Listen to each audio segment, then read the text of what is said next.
We are living in a renaissance of visual novels. I'm ashamed to say I used to hate this genre. I assumed these games were all just shallow repositories of anime girl pangs. But not only was I wrong back then, but today I'm more wrong than ever. Maybe we have Doki Doki Literature Club to thank for beginning to stretch the mold. Regardless, I love where artists and writers are taking this genre. Fans of the channel know that Slay the Princess is a recent example with blockbuster success, giving new and eerie meaning to the Steam tag, Choices Matter. But STP is far from the only recent example of a new and interesting visual novel. Needy streamer Overload and Class of '09 forces players to confront the anime waifu fantasy in a terrifyingly real way. Cosmic Wheel Sisterhood and Mediterranean Inferno tell beautiful and striking stories of self-discovery and create interesting worlds with characters that reflect their diverse fan bases. And I could go on and on about any of these titles, and I reserve the right to in future videos. But today, I want to tell you about a visual novel that hit so close to home that I felt my house shake. VIDEOVERSE takes place inside a fictional console called The Shark. It's made by a company called Kinmoku, and all its characters interact on a social media platform that's hosted on The Shark, and it's called VIDEOVERSE.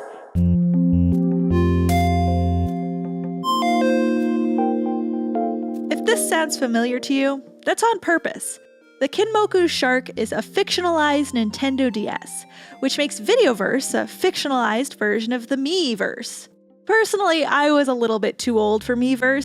It launched in 2012, which was the year I graduated college. And that year, I was desperately trying to convince myself that I was a grown-up who could hold down a job and, enjoy wine and So you'd think I'd give VIDEOVERSE a miss, right? Because it's a little bit too specific?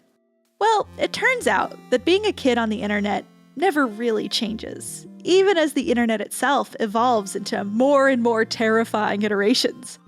My personal version of Miiverse was probably the MSN Zone, where I played such classics as Age of Empires, Asheron's Call, and Ants! Ants was absolutely the best one. Oh my god, hands down. And that was a very different and much older platform than Miiverse. But some of the stuff that happens in this game feels straight out of my childhood. You play Emmett, a 15-year-old boy from Germany who loves this fantasy JRPG called Feudal Fantasy. Sounds familiar? And spends his spare time trying to moderate the chronically under-moderated VIDEOVERSE. Gameplay-wise, VIDEOVERSE kind of reminds me of another game called Hypnospace Outlaw. That game also has you moderating a fictionalized internet and exploring fictional ancient online communities. In VIDEOVERSE, however, you're not only moderating, you get to be an actual user too. In addition to reporting out-of-pocket comments, you'll respond to posts, DM with your friends, and get invitations to these niche communities. And you do all this while playing as Emmett. He's a teen with an ambition of working as an artist in the games industry. Like Miiverse, posting art and drawings is a crucial part of the experience. You'll get a chance to make your own drawings with the limited tools the Shark provides you, but most of the art is drawn by Emmett himself. He draws scenes from that favorite game of his, Feudal Fantasy, and the story really starts to get going when he sees another user posting artwork from the same game. Rather than focusing on the epic adventure of the game, this artist brings out the gentle humanity of its characters. It's refreshing, and Emmett's blown away by the technical talent on display. Of course, this being the internet, the users of VIDEOVERSE sling hate and insults at anything not explicitly boy-coded, like these more gentle portraits. So you, as Emmett, do your best to report these cruel comments and post some words of encouragement. Eventually, you get to know the artist. Vivi is a newcomer to games and this whole posting stuff online thing. Emmett offers help, and in exchange, Vivi gives words of art advice.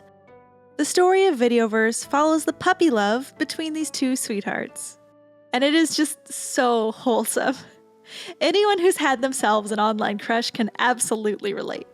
Meanwhile, you get to know Emmett's other friends, like the wise beyond his years Mark Coon 666, and Zaylor, who's... Kuno doesn't care? Yeah, you get it. Getting to know Emmett and his friends sent me into my own personal time warp.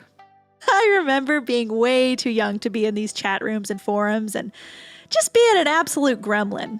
Emmett's old enough to know better and mostly is a sweetheart, barring a few dialogue choices you can make, but the way too young gremlins are absolutely present on Videoverse. The game brings something new to the visual novel experience. It perfectly replicates the feeling of absolute dread when you say the exact wrong thing to someone that you cannot see or talk to. You know what I'm talking about. That one moment where you're going along, chatting, and everything's going fine, and then you think of the next thing to say, and your brain is like, yeah, that's a great thing to say. And you say it, and the whole vibe changes. No, come back, I'm sorry, no. They leave, they shut down, and because this is the internet, you have no idea if you're ever going to talk to them again. This happened to me maybe half a dozen times while playing the game. I'm an adult now. I'm not an awkward teen. I'm not socially inept. I'm socially ept, dang it. But this game is designed to trick you into thinking your foot is a delicious pot roast. So you open wide and stick that foot right on in there. And it sucked every single time. But you know what? It sucked cathartically. It honestly made me confront a truth about myself.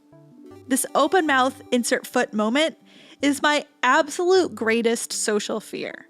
Today, as a grown-up, saying or doing the wrong thing in a conversation, and now you hate me forever. And you know what? It's not healthy. Not only do I absolutely fall apart if I say the wrong thing, but I spend my social life tiptoeing on eggshells. And you know what that means? Very few people ever actually get to know me. Most people just get a version of me that always knows what to say. I share this realization here on this very public platform because I think it's a common trap we fall into, especially as we leave adolescence and feel the weight of self-awareness settle onto our shoulders. And man, I tell ya, Videoverse gave me some much-needed exposure therapy. Each chapter of Videoverse begins with reflections from an older Emmett on his time in this small little community, and then, early on in the story, Emmett gets some bad news. In about a month, Videoverse is gonna shut down.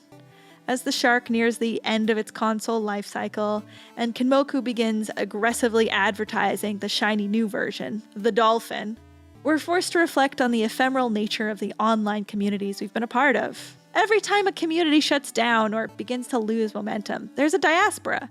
I've seen it over and over again, most recently with Twitter.